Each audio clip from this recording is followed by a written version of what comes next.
Essa música. Hello, I am Aisha. And Paula, your cultural hybrid mental health therapist. Here to explore unfiltered and heartfelt conversations on core issues that affect us as human beings. Get ready for honest, captivating, and real stories that take you on a journey to navigate your life in the best possible way. So grab a seat and stay with us on this episode of Do We Have Your Attention? Welcome back to the podcast, everyone. Your favorite mental health podcast with your favorite co-host and mental health therapist. You're here with Paula, and I have here with me Aisha.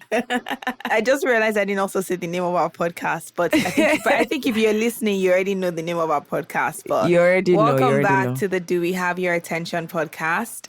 We have an exciting topic for us to dive into today. We're discussing something that pretty much affects so many of us in ways in which we don't really realize: the impact of parental trauma on our mental health. How deep. Our parents' experiences, emotional wounds, and behaviors might honestly have shaped the ways in which we just show up in our day-to-day, the ways in which we view our world, ourselves, and our relationships. So before we get started, I would like to obviously check in with you, Aisha, because at this rate, I think we need to do a feelings check-in. We do. It's such an important conversation and just a heavy topic in itself. Parental trauma is not to be taken very lightly. But yes, I'll do a feelings check-in. I'm feeling right now gray because we had some behind the scenes stressful things. Technical issues. Technical problems, but also feeling anxious a little bit about this topic. Just, I don't know. I know I have to be vulnerable, so that's just probably what it is. Yes, that's a fair point that you make there. Yes, but I'm also feeling orange, like confident about the topic. I think we need to talk more about this, and yeah, I'm excited. How about you? How are you feeling? I am feeling, I want to say excited. Yes, to some degree, some level of, I guess one can say, orange. But then I don't know if it's anxiety or just more like an eagerness to know what direction the conversation is going to go. Because you know how you go into some of your sessions with your clients. Right. And you have no idea what they're going to bring into the session. Then they bring something, you're like, okay, we are going in this direction. I see that this is what we're doing today type of scenario. Right. So that's sort of how I'm feeling at the moment. But I also want to just use this opportunity to obviously check in with our listeners, or to ask our listeners to take a moment to also check in with yourself to see how you're doing, how you're feeling today. If you're driving or you're listening at work, or even if you're on your bed listening, whatever it is that you're doing while you're listening to this conversation today, just pause, notice how you're feeling, acknowledge those feelings. You are human. Whatever it is that you're experiencing, bring a little bit of non-judgment to whatever you're feeling, but then also a little bit of just curiosity and compassion too as well. Thank you for sharing that. And absolutely. And today's episode, we're talking about understanding how the emotional baggage our parents may have carried from their own lives and experiences can influence us. And we'll be exploring how these unhealed traumas impact our mental health, relationships, and our sense of self. Yep. And of course, as always, there's always something to take away from our podcast. So, I'm excited to dive into it. Absolutely. I appreciate you saying that too as well, because it is super important for us to obviously feel comfortable the way in which we would like our listeners to also feel comfortable as we're diving into this topic. So if you want to grab a drink, tea, whatever it is, as we're diving into the conversation around impact of parental trauma on our mental health. So my first question is, what is parental trauma and how do we describe it in the context of our mental health? Deep. I guess we're starting off deep, isn't it? Okay, so parental trauma is the psychological and emotional impact experienced by individuals due to adverse experiences in their relationships with their parents. So this can look like neglect, it can look like abuse, it can look like a form of emotional unavailability, And it always tends to affect a child's development and their sense of self. Yeah. And obviously, in the context of mental health, we talk about how these things manifest in terms of like attachment issues, emotional regulation, your self-esteem, intergenerational trauma, and just some of these, just the way we interact with ourselves and others. What about you? How would you define that? I think you had a good definition for parental trauma. I think that you sort of break it down in just the aspects in which it really does, like I guess the way in which it manifests in just our day-to-day, especially the generational aspect of it, because without parental trauma, generational trauma doesn't really exist if you think about it. You're right. So I guess what I would probably just add to that is really your parents' unresolved trauma that starts impacting their ability to be able to parent you or build a healthy and secure attachment with you. Which then becomes, to a large extent, your own trauma, or it adds to it, or you over-identify with it in a way where it can easily be seen as part of your own trauma as well. So I think to a large extent, there's a connection between childhood trauma and parental trauma. I don't think there's cases where people who have experiences of childhood trauma specific in their familiar environment are people who were parented by people who did not have their own unresolved trauma. So there's just so much of a connection that's there. It's like, it's this unhealthy cycle of carrying things passed from parents to children and then other children and then other children and then other children, because these things aren't necessarily talked about or resolved for the most part, because people are unconscious. They're not really aware of it. And then it just becomes the pattern of behavior in different families. Yeah. And I think a big part of that is the fact that why we're even talking about this in the first place is the impact. Yes. Like, you know how I said it impacts your ability to parent your child in a healthy, secure, attached way, but then it also impacts the ability for you to parent the child that you have. So a lot of us, we parent from our own trauma lens, or we parent from a place of fear, or we parent from a place of anxiety, or we parent from a place of avoidance, or we parent from, and I'm saying we as if I'm a parent, but like, I think you get the way that just generalizing. We parent from all these unresolved personal things that then kind of, what's the word? Like, it skews our lens in being able to see what it is that your child needs, or what the needs that are specific to that child is. So as a result of that, like you had already graciously mentioned, it leads to things like abuse or neglect, or unfortunately witnessing a lot of violence, or loss of loved ones. It can easily also impact you, not necessarily even from just an abuse or neglect. But even just from a place of like distancing, like emotional distancing, difficulty being vulnerable, not trusting people. I think bedwetting too as well, because when I used to work with kids, that was very common. Just many different things, distorted thinking patterns and whatnot. So you're kind of already touching on the next question, which is in what ways do you think in what ways do you think parental trauma can manifest in our lives, and specifically in terms of relationships and decision making and handling stress, or like emotional regulation? I think that's a pretty good description of what it can look like. I joke about it, but my mom would never, I don't know if she will ever agree with this. I obviously have shared in our episode of anxiety that I do struggle with anxiety, and I manage anxiety, at least to the best of my ability, with the help of therapy and whatnot. But I grew up with an anxious mom. Like, the anxiety did not just come from nowhere. To some degree, I have a mom who did parent us from a place of anxiety and fear. And I think to a large extent, her intention was good, because she wanted to shield us from a lot of things in the world. But then the anxiety would sort of manifest in extremes. So now, you know how we talked about the cognitive mind traps, whether it's overgeneralizing or catastrophizing or jumping to conclusions. So, or black or white thinking, in the sense where I will always tell her this. And I think today she finds her own way of, I don't even know how to say it. She finds her own way of understanding what it is that I'm sharing with her. But I'll tell her, I'm like, do you remember that when I was younger, growing up, you would always tell my sisters and I, do not trust anybody. Anybody. Everybody's like out to get you type of mentality. Very, very black and white. Even though I understood that a lot of why she would sort of share that with us, obviously in regards to even friendships and whatnot, was because of her own unresolved traumas, and her way of protecting us as a parent was, I need to obviously be able to teach my kids not to trust people.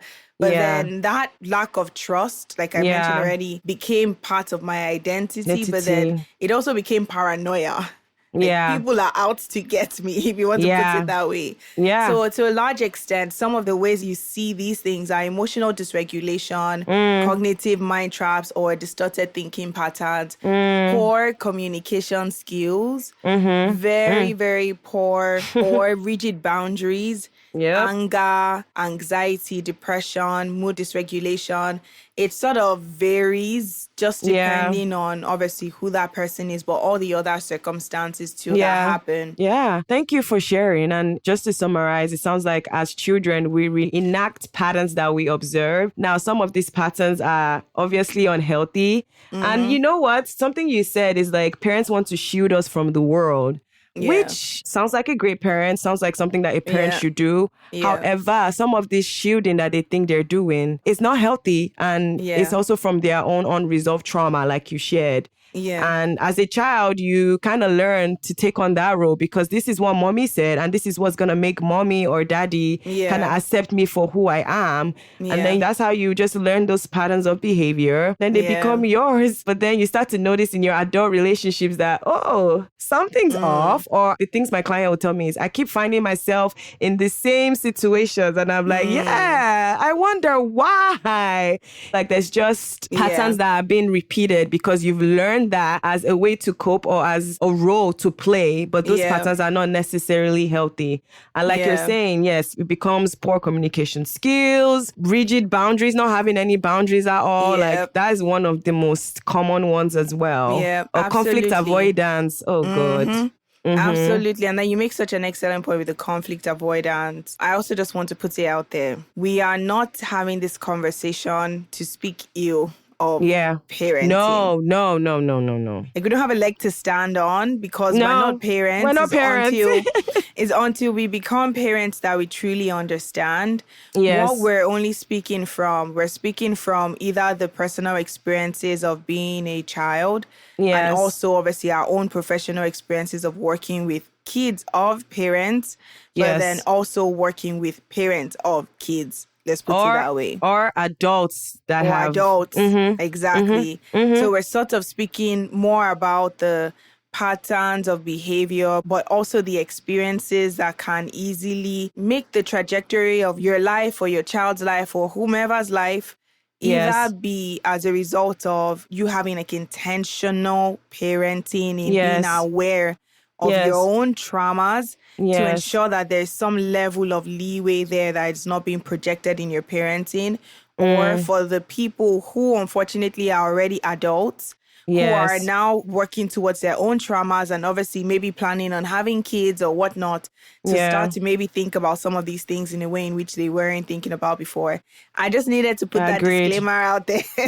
No, and thank you for sharing because honestly, I do have empathy for parents sometimes. It's really not an easy job. And I also feel like the older generation of parents, like they didn't know any better. Nobody was talking about mental health. Nobody was talking about stress or how to relieve stress. It was just kind of societal expectation. You're expected to have kids, you have kids, and you kind of do what you have to do, you know? So I do have empathy. Like sometimes when my clients share, I want to hug them and I want to be like, oh, this is so sad. But I also think about their parents. Like I want to hug their parents because imagine what they went through. Imagine the psychological distress they went through for them to develop that coping pattern that has been passed down to their kids now. It's very sad. It's really very sad. Yeah, very, absolutely. very sad. And I want to ask you, Aisha, how do you think the impact of parental trauma also manifests in our relationships?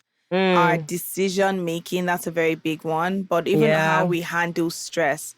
which is Yeah. very key. And I want to ask you this because I had like a, I don't know if it's a meltdown or whatever I want to call it. No, it's not a meltdown. It was like a mini meltdown.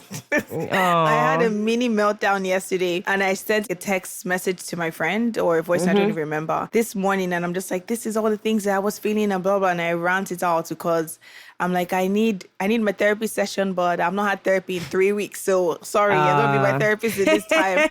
And she responded to me and she kept on bringing up this theme of, I'm hearing a lot of perfectionism, you feeling like you need to be perfect, you putting pressure on yourself. Yeah. And the immediate thought, if I made a lot of, like sat down and made that connection, right? Yeah. How I handle stress also comes from a place of this belief that I need to be perfect or I need to be able to get things done. And if I'm not capable, then there's a problem.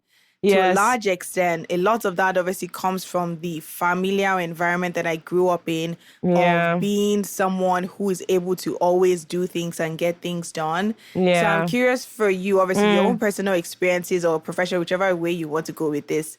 How do you see parental trauma in itself even impacting our own relationships, decision-making, and stress management?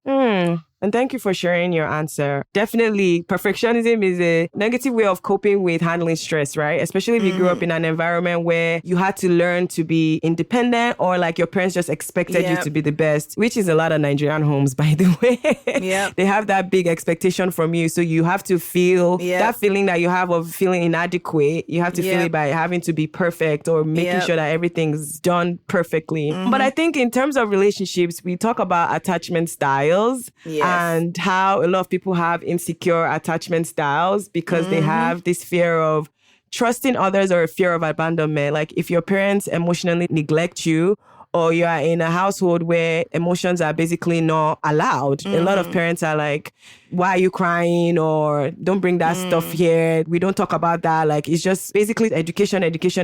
Nothing about your feelings or even just being present as parents. Like sometimes parents are never in the house. Like, where are you? I know sometimes they're like, we're working or we have to kind of fend for our children, but your lack of presence is going to make me develop abandonment issues because the presence creates some level of bond for a child's development. And so that's when children find other ways to get that attention. And obviously it's always unhealthy or from very weird people on the internet. But there's also like conflict avoidance. People may struggle with asserting themselves or addressing conflict due to fear of rejection or escalation.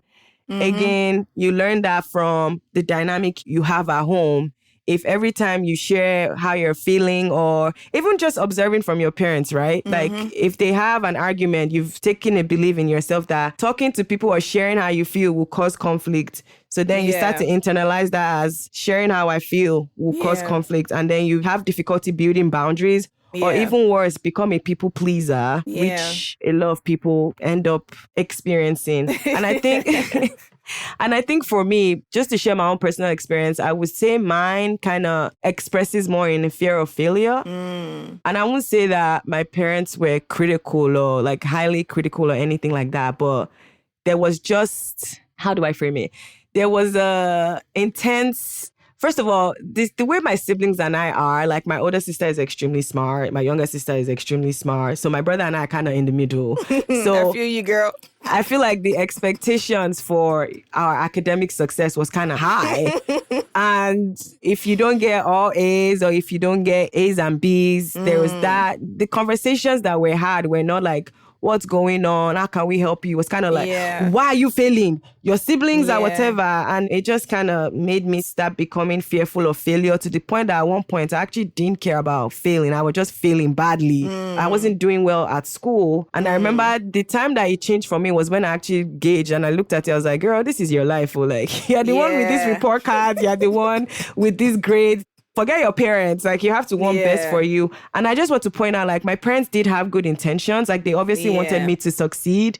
But the Yeah. approach of instilling fear and Yeah. connecting that to my academic success just kind of Yeah. made me scared to fail. And it Yeah. didn't really help me also in terms of like, I had to overcompensate. So I know I wasn't Yeah. getting good grades. So in order to still get some level of validation for them, you know, Yeah. I will be acting like a good child, pretending I'm reading. I wasn't really doing none of that stuff because Yeah. I kind of gave up on failing, you know. So for a child, you just kind of figure out ways to play that role that your parents expect from you. Absolutely. And sometimes it's unhealthy because it's not the real you, you know, but that role that you're playing is the one getting validated. That role that you're Absolutely. playing is the one that gets the approval from your parents. And it can be Yeah. really hard as a child kind of going through that cycle. Yeah, I appreciate you sharing that with me and allowing yourself be vulnerable too as well, and just opening up about your experiences, because that's real.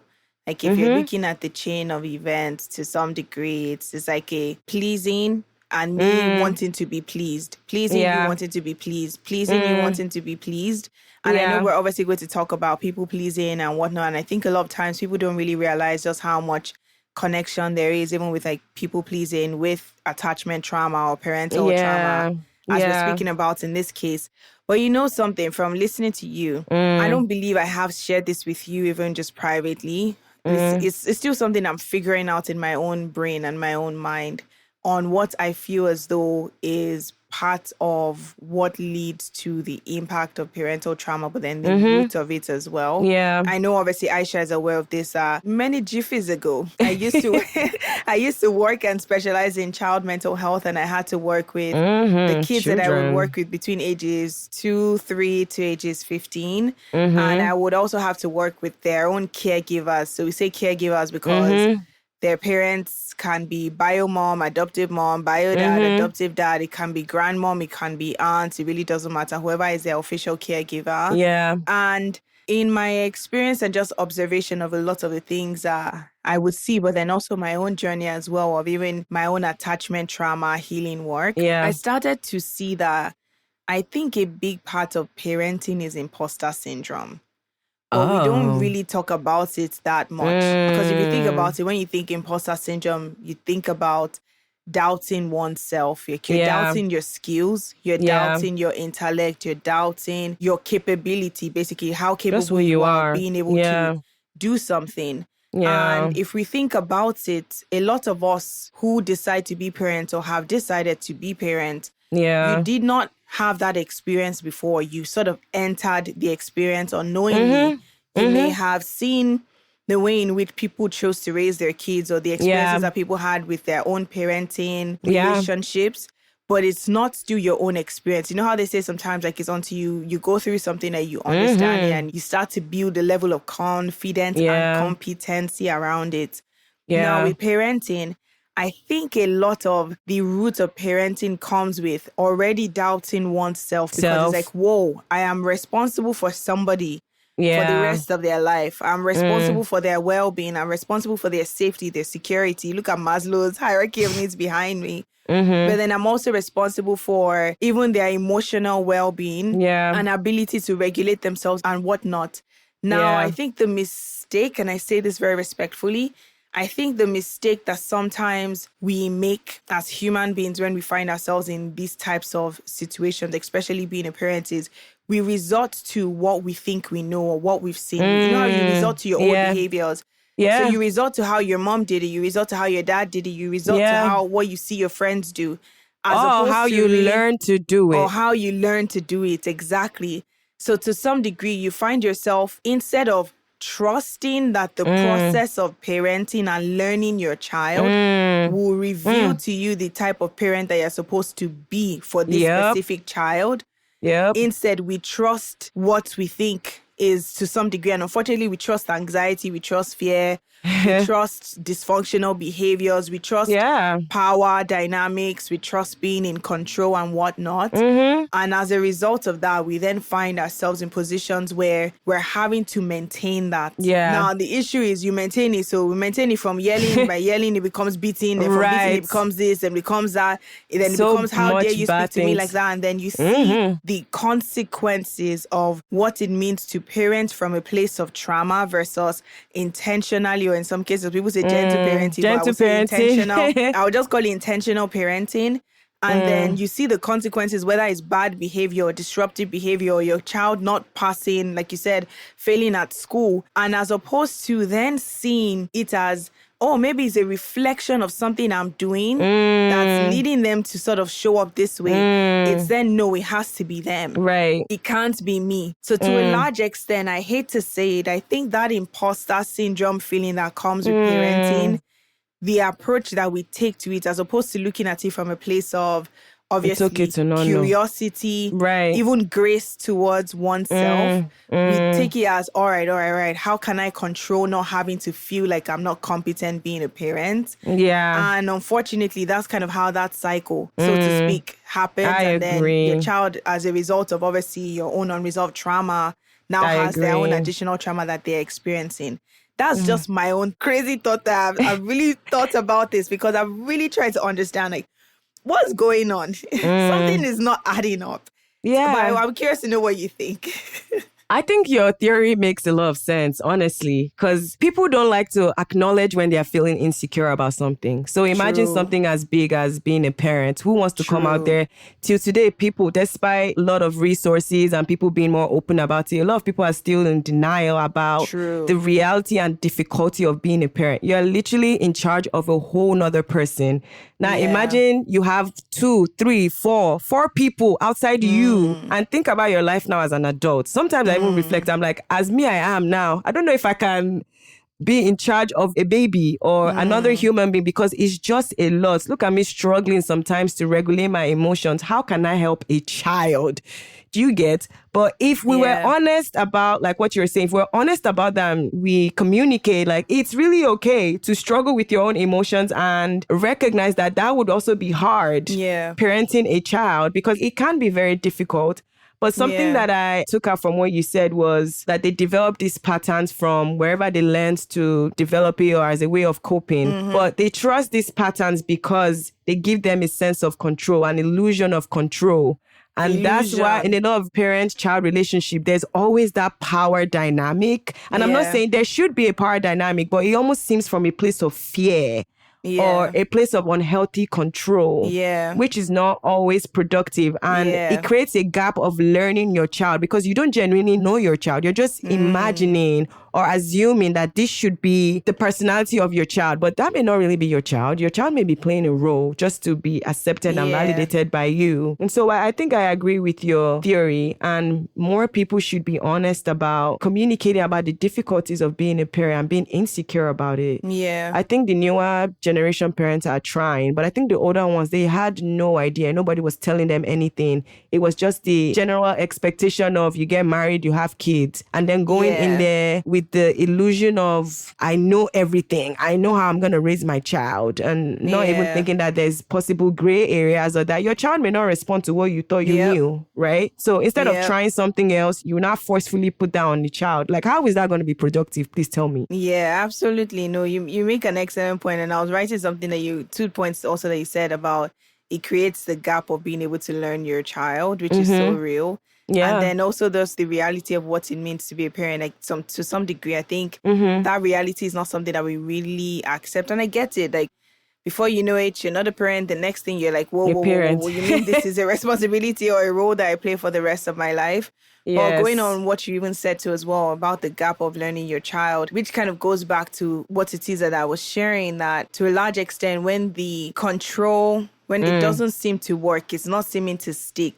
There's a little bit of personalization that happens as a parent. And I think that parenting comes with almost this cognitive mind trap or personalization that we really need to start to debunk. But the only way you can debunk that is actually being aware, mindful, and intentional about how you're choosing to parent your child, because it always kind of falls back like, it's a disgrace to me. How can you disrespect me? How can you fail? Don't you know what that looks power like dynamic? So it almost takes away the autonomy or sense of self that we're supposed to actually be instilling in our kids to be able to know that they can make their own decisions and their own decisions, regardless of whatever decision or feelings that they might have, is not a reflection on you of who you are. But it's more so a situation where the expectation, and I think sometimes that happens where the expectation is that, oh, if I'm the parent, it is me that's supposed to figure everything out. I'm supposed to know everything. I'm supposed to know what is best for that child. But I actually see it more as a collaboration. And unfortunately, there have been many times where I would have clients of mine and I'm like, did you actually ask your child how they felt?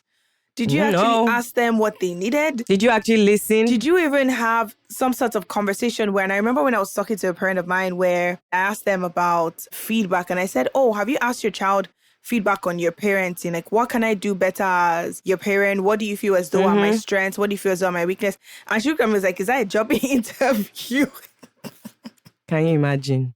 She looked at me like, I want you giving me questions for my kid, like it's a job interview. And I understood that mentality, like you said, because unfortunately, generations before us, that is sort of where a lot of these things were rooted in. Yeah. And of course, I would love to also get your take on patterns. And we can make this like a two-part question, because I think to some degree, we've already spoken about what some common emotional and behavioral patterns that we might end up inheriting as a result of this. But then I'm wondering, as we're noticing these patterns, what are ways in which we can actually start to break a lot of the cycles of trauma that we've experienced as a result of parenting, so we don't make that same mistake, but then we also have better quality of life at the end of the day. Wait, are you asking about the patterns or are you asking about breaking it? Because the question was long, sorry. Yeah, it's a two-part question. That's what I said. So basically, what are some of those common emotional and behavioral patterns? And how can we break those common emotional and behavioral patterns? So you mentioned, we've been talking about some of them, like anxiety and fear, persistent feelings of anxiety or fear that you're always doing something wrong, or maybe something that you even learned from your parents and how they interact with you. Low self-esteem. A lot of children tend to develop feelings of worthlessness. And obviously, sometimes that may be due to like neglectful parenting or parents just not being available. So then you're probably thinking like you're not worth their time or their presence. Shame and guilt. Feelings of shame and guilt for things that aren't your fault, but that every time you do something minor or small, your parents always make you feel bad. They're never really curious to learn more about why you engage in that behavior, but it's always like that tag of you're a bad child, you bring bad fortune to our family, you're a disgrace to the family, those kind of messages, you kind of internalize them, and then they start developing into feelings of shame and guilt. And some behavioral patterns may be people pleasing, like we said earlier, so prioritizing other people's needs above yours because you just want that validation. And that's how you've learned to get validation from others. Avoiding conflict. That's a big one. People don't like having difficult conversations. But if you grow up in a house where talking or communicating was discouraged, how would you learn that as an adult? You probably just learn to I don't want trouble. I have a client that's always like, I just always wave the white flag. Even though she's upset or she's not happy and has stuff to say or communicate in the conversation, she's like, I just always wave the white flag because that's so cute. I don't want to deal with it. But still internalizing those feelings and coming to therapy saying, I'm so angry, I'm so frustrated. So I'm like, you're not really raising the white flag, right? You're waving the white flag for others' validation and then kind of criticizing yourself for waving the white flag because you have things to say. You have thoughts and feelings about the dynamic and the situation that happened. But also intense emotional reactions from like minor situations or minor things. So people don't know how to regulate their emotions. People didn't learn how to, or people learned that reacting that way is how you get attention and love from your parents. So that's why sometimes you see some adults kind of just having a whole emotional breakdown. You're like, wow, like, is it that serious? It's that serious because that's how they learn that to react behaviorally and people would actually listen to them or engage with them. And perfectionism, like you said earlier, just a coping mechanism to avoid criticism, but also to gain acceptance from not only your parents, but people around you. If I'm perfect, nobody will be able to catch a flaw. And again, using that as an illusion illusion of control. I control people's perception of me. So if I do everything in the way that I think people would validate me and accept me, then it's correct and right. But obviously, deep down, you already know how you're feeling and it's not real. And in recognizing some of these trauma responses, please go to therapy. I'm not even joking. Yep. I know we say this almost every episode, but you will be so surprised how therapists can provide insight into your reactions and help you trace it back to your family interactions. I remember one time I went to therapy, and I don't even remember what I was talking about, but then she was like, do you realize that you've been saying the things you want to do, but they're not really things you want to do. They're things your parents want you to do. And Can we get a shout out to whoever the therapist is? And I said, she was like, yeah, it seems like you're living for your parents. You're not living for yourself. You're not doing things for yourself. And honestly, I was very grateful for the insight because she was right. Everything I do, and it's still something that I'm working on, I still do it to be validated and accepted from my parents. I don't want to disappoint them. I don't want to hurt them. I don't want them to feel bad. But that's because the messages I've received from them is everything I do is a reflection of their parenting. So like what you said, them personalizing their parenting, not actively seeing me as a separate individual from their parenting. And I was very happy to get that feedback because I was like, dang, yes, Aisha, you're living for your parents. But also journaling and doing a lot of reflective episodes. You will be surprised how many patterns of behaviors you start to identify when you journal. You know, when my clients tell me that they are engaging in the same patterns of behavior, I'm like, journal about these experiences. And when they bring them to therapy, we're like, look, this is where it is. And it's very consistent amongst all these various situations. So reflecting gives us a level of awareness as well. Feedback from others. When people tell you things about yourself and it's consistent, please pay attention and listen. I know a lot of people don't like criticism, especially as a result of your parental trauma. Criticism is like a negative thing and can trigger anxiety and fear and all of these insecurities. But sometimes people are genuine, you know, especially your friends and people that you really connect, your community. Pay attention to those feedback because a lot of things and behaviors that we engage in that we can recognize in ourselves. We don't know everything about ourselves. So sometimes we do have to rely on other people to tell us. And it's very, very helpful for our growth. And then the last thing is triggers, because I don't think we talked about triggers. There might be things that are triggering for you. And I say like one time when I was in a relationship, my past relationship, a thing that triggered me was absence. I just didn't like absence. Like, don't tell me what you're not doing. Don't tell me where you're going. Because to me, that felt like they were abandoning me. And that stems from my parents just always working and providing for me, which I'm very, very grateful for. But that lack of absence created a scared child. And I have to get that from other places. And I think I was even telling you one time, I had to develop a whole personality that's not me. Remember I was telling you, like, I feel more introverted and quiet. And every time I tell people that, they don't believe me. But I had to develop this persona of being extroverted, being the people's person, being the one that makes people laugh, being the funny friend, because I was getting validated and I was getting presence from people. And that's real. I've come to learn that I don't always have to do that in situations. I'm still learning. That's real. It's I will even put it this way, in the sense where all of those things that you said, validation and presence from people, love, all of that is free. It is. All of that is free and should be accessible. So if we're saying that this is free, that means everybody's deserving of that and everybody should be, regardless of what you do or not do, just by existing as you are. But a lot of the traumas, like you've talked about in terms of the patterns of behavior as well, dysfunctional behavioral patterns that we've observed. And of course, a lot of that that's impacted by parental trauma. It can easily put us in a position as kids because there's a need to perform. You get good grades, you're accepted. You clean your room, there's love and acceptance there. You make sure that your sisters and everybody is okay, then you're the responsible child. As kids, we are sponges. We absorb what we sort of observe and what we see happening around us. So to a large extent, that's more of the significant role of what parental or parenting is, in the sense where I see parenting more as actually being able to heal that attachment as opposed to being able to disrupt and even make it worse in itself. Because now, obviously, what we're doing, like you said yourself, you're becoming aware of it and you're becoming mindful of it and starting to be able to be a lot more intentional about what you're giving to yourself. And of course, as we're wrapping up this conversation, this question, I don't know how I feel about it, but I'll still ask it. It's a very tough one. Honest. It's a very tough one. It's a very tough question. It's a tough one, but I will still ask it because I think it's important for us to still talk about, even if it's just briefly. Do you think it is wise to approach conversations like this, for example, with our parents or family members, especially when it has to do with our traumas, or even the fact that it affects us too?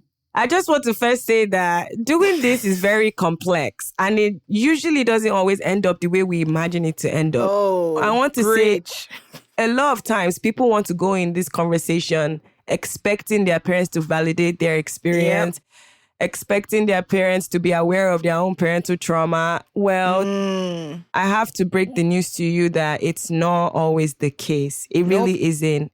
And honestly, I would only encourage people to have this conversation if they're in therapy and they can continue to process it. I don't encourage people to go out of the blue and start talking to their parents. Because I started having a lot of conversations with my dad when I was in therapy. There's things that I was saying. And I went there with an open mindset of, he may not be able to hear me, but at least he can learn about my point of view and my perspective. And what I've learned is that with time, parents actually start understanding your point of view. It may not be that immediate time where you sat down with them and you were talking with them, but as time goes on, it starts to click to them and they're like, oh, this is what you're saying. Oh, this is the context you're providing. So I think there can be pros to having the conversation in terms of letting them understand your point of view, trying to build connection with your parents, and setting boundaries, because a lot of parental-child relationships don't have boundaries. And sometimes you have to set that boundary. I recently just yelled at my parents. I felt so bad.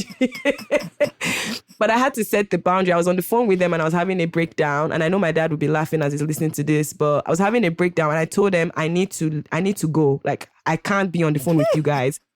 And just as parents always try to kind of help you feel better, make you feel better, they kind of jumped in like, what's wrong? And I literally spazzed because to me, that was a boundary that was broken. I told you guys, I don't want to be on the phone. Now, I understand their intention, but I didn't want to hear that then. So starting to learn these boundaries and starting to communicate with them. And I know they felt bad and I called them to apologize and I was like, I'm sorry, but this is what it is. And they understood. But if you don't start communicating in these little ways, then there's no way that they would know. Yeah, absolutely. Right? I appreciate you sharing that. See, I was really trying to hold my laugh just because I think, like, Aisha, you've just been so spot on in regards to the therapy aspect, also understanding and accepting that what you're going to relate to them is not about them, it's about you and your own journey and in healing your own trauma. And once we're able to sort of decenter their feelings, their needs, how all of this might impact them, but more so, why is it important in the first place that you're having conversations like this? And also being able to understand that even in having conversations like this, you might have to adjust your boundaries based off on what you might be hearing or receiving, but also accepting, like you said, that your parents are on their own journey regardless. They're going to be on their own journey of being able to figure out or possibly or hopefully, hopefully get to a point where they're able to receive a lot of the things that you said to them, even if it was years ago. But you're not responsible for your own parents' journey. Are not. You're not responsible for them being able to understand or receive whatever impact their own trauma may have caused you. They're also responsible for advocating for your own yourself, your own trauma, and understanding that to a large extent, you now have the power and autonomy to be able to sort of decenter a lot of the things that you were taught But then also a lot of, let's just put it this way, you're starting to be your own compass in your own world, so to speak. Yep. So I appreciate you sharing that because it's so true in the sense where you said like you start to boundaries, set your own boundaries, but talk about your own traumas with your parents and like, oh my gosh, I feel so bad. But then after a while, you start to see that they adjust. Well, in most cases, they adjust. So I appreciate you sharing Thank you. And it is uncomfortable and it definitely takes time. And again, like what Paula is saying, it's not about them. So don't personalize. It's about you creating this version of yourself that you would like and you're happy with, and creating roles for yourselves that you're happy with, not the roles that your parents want you to play or the roles that you've developed as a result of your childhood trauma. Wow, what a conversation, Paula. Yep. And on that note, we are wrapping up our conversation for today. Give us one takeaway. What's one takeaway that you would like listeners to keep? That your parents are human. Good one. And you're going to eventually get to a point where you move from, I guess, idealism or the idealistic view of who your parents are and the realistic view to moving to more of the realistic view of who your parents are and being able to understand that even they are on their own journey and the same way in which you are on your own journey. Thank you. I really like that. How about you? I think I'm going to stick with that. Your parents are humans and you're human. And it's okay. It's okay. It really is. As long as you're trying to be a better version of yourself, it's okay. Yeah. All right. I know. This was very long. Very long.